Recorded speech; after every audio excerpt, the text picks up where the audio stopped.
bienvenue sur ce canal. Moi c'est Young Day Trader et chaque jour je te propose une vidéo d'analyse technique des différents actifs crypto, indices boursiers. Aujourd'hui nous allons analyser le Bitcoin, le BNB et le dollar index, sans oublier l'Ethereum. Alors sans plus tarder, passons à notre analyse. Mais avant, je t'invite à liker et à t'abonner, surtout à me donner ton point de vue dans les commentaires.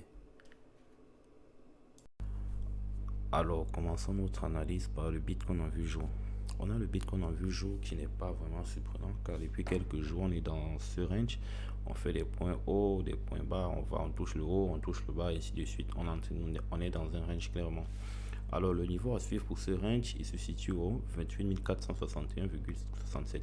Si on clôture au-dessus, on est bullish et on va chercher on ira chercher les 29 772,59. Mais maintenant, dans un scénario plutôt malheureux, si on break ce range par le bas, on ira d'abord premièrement tester ce support des 27 124,93 et si on le perd, on arrive au 26 406,11. Ça, c'est le niveau à suivre sur le Bitcoin en vue jour. Maintenant, en vue c'est très intéressant, vous allez voir. Et je suis convaincu que c'est pour cette journée quelque chose va se passer. Déjà, regardez comme les bandes de boulanger sont hyper serrées. Je suis convaincu que quelque chose se passera sur le Bitcoin aujourd'hui. Alors, vous avez déjà le Bitcoin qui nous a fait ce joli mouvement haussier. On a eu ça. Maintenant, lorsqu'il y a un tel mouvement, ce qui se passe, c'est que un range se forme, ainsi de suite, ainsi de suite. Soit il y a assez de force acheteuse et on pète le range par le haut, soit il n'y a pas assez de force acheteuse, on latéralise et on break par le bas. Dans ces cas précis, moi je priorise la cassure par le haut. Parce que quoi? Pour moi, la cassure de ce range par le haut se situe au 28 515,07. Si on casse ces niveaux, on est bullish et on ira chercher les, je le rappelle, là on en vue une, on ira chercher les 28 899,72. Mais malheureusement, si on le break par le bas, c'est plutôt le Bitcoin pourra nous entraîner à une baisse au 27 790 et ça peut encore être pire, hein. Au cas où on perd tout le niveau des bandes Bollinger, on risque de revenir toucher celle des 27 124. Alors pour le Bitcoin, c'est tout ce qu'il y a sur le Bitcoin en vue heure et en vue jour. Vous avez les niveaux. Alors sur le BNB, les amis, on a une situation plutôt intéressante. En effet, on est dans un canal descendant et comme vous le savez, un canal descendant a plus de chances de splitter par le haut que par le bas. Ici, le niveau à suivre pour une cassure par le haut, il se situe au 324 000,50. Si on break ce niveau par le haut et on clôture au-dessus, on ira chercher les... Attendez voir.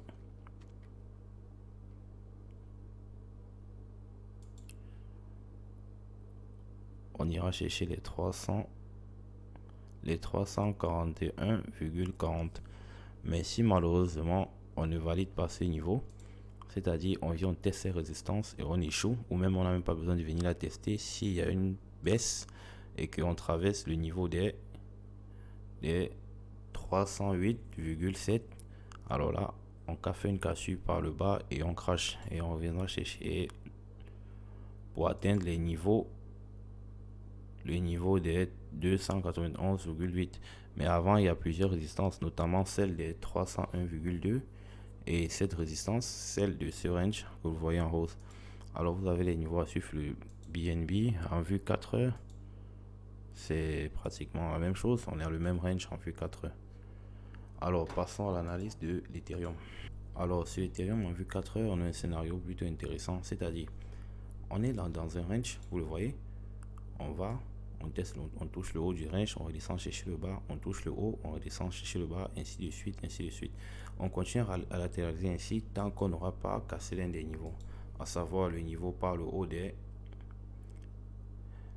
1837,53 et le niveau par le bas c'est les 1715,92.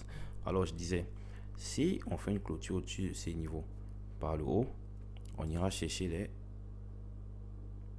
Un instant.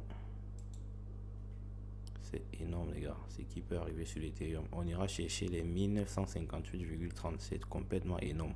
On a un mouvement qui est en train d'arriver à près de 7% de gain.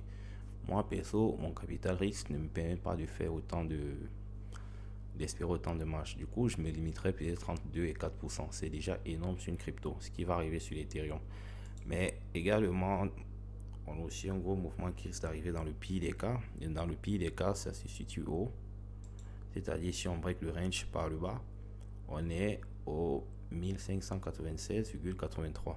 Ça, c'est une situation vraiment à éviter. Mais la bonne nouvelle, c'est que même si on break le range par le bas, on a quand même plusieurs résistances majeures, notamment celle des 1678,21 et celle des 1633,10, ainsi de suite. Du coup, pour moi, l'Ethereum, tout va se jouer en vue 4 heures. En vue jour, bon, en vue jour, pour moi, c'est pas. Ça donne pas trop de détails, mais l'idée est là, c'est ce range vraiment de la vue 4 heures où tout va se jouer sur l'Ethereum. Maintenant, pour finir, passons au dollar. Bon, on va être très bref sur le dollar index, car je vais pas trop. Vous allez voir par vous-même, le dollar nous fait quelque chose d'assez. Déjà, on avait break ce canal descendant par le bas, très bonne nouvelle. Mais ensuite, on était entré dans ce range, mais on n'a même pas clôturé au-dessus, dans ce range, car on a eu ce mouvement, ce marteau. Et lorsqu'on a un mouvement comme ça, un marteau, on est par le bas, du coup, on revient par le haut. Le marteau, en fait, c'est un signe de retournement des tendances. On a retourné la tendance, mais le point, c'est qu'on n'a pas clôturé. Si, on a clôturé dans le canal, mais on est encore aussitôt ressorti du canal, et c'est pas pour rien. On l'a fait parce que ce dollar index de malheur, il nous forme un double bottom. Un double bottom qui, je vous rappelle, est une figure chartiste de retournement haussier. Et la ligne de cours de ce double bottom se situe au, du coup, au 103,129 points. Si on valide ces niveaux, on est aussi, et je rappelle, pour valider ces niveaux, c'est la clôture. Et là, je parle en vue jour. Si on clôture en vue jour, ces niveaux, le dollar, il risque de pump. Et je vous rappelle que si le dollar pump, le Bitcoin crash ainsi que toutes les autres crypto-monnaies. Donc les niveaux à suivre, c'est vraiment ça. Et hormis de ce double bottom, même si on ne valide pas ce double bottom, je tiens à rappeler que là, on est en train d'essayer d'intégrer l'ancien canal descendant. Et si on l'intègre par le bas, il est fort probable qu'on revienne complètement chercher le haut. Même si on a des résistances comme celle des 103,425. Néanmoins, si on intègre le range par le bas, l'objectif sera de revenir chercher le haut, qui se situe au 103,989 points. Alors, le niveau à ne pas franchir, c'est celui-là. Pour réintégrer le range par le haut, alors, le niveau pour réintégrer le range par le haut qu'il ne faut pas arriver à clôturer au-dessus, c'est les 102,96,3. Le niveau pour ne pas valider le double bottom, il est au 103,119. Alors, je vous souhaite une bonne semaine à tous, bonne journée.